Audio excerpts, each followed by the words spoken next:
And it did like that. You see the hand like that. Can you see? Okay, so here we go. Look at how much of the hair we've done. You can see the spiral curls coming out. And this texture feels exactly like what they call the Brazilian curl.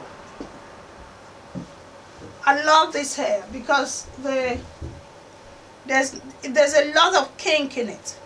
So it's so easy to crochet. Now if you've done crochet with curly hair or wavy hair and you try knotting it, you will understand what I mean. It's so difficult to knot. They unravel and come right back at you.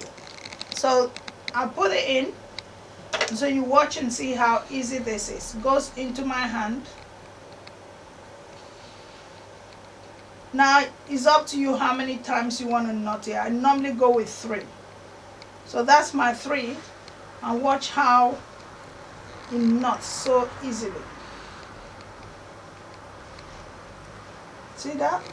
Completely in place, nothing pulling out, and you can see the same with all the rest, completely in place. So this is really, really awesome, this hair. You see the curls just bouncing at you. Now what we ended up doing, we actually separated it into 6 to give us even more volume. That's what I said when I started. It's up to you to take it into as many strands as you like.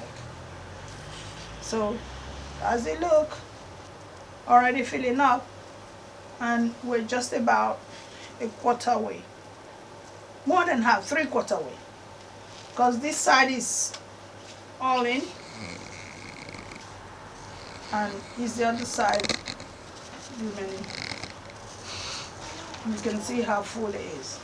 So if you like the Diana Ross look, Beyonce look, there we are. We've got the hair for it.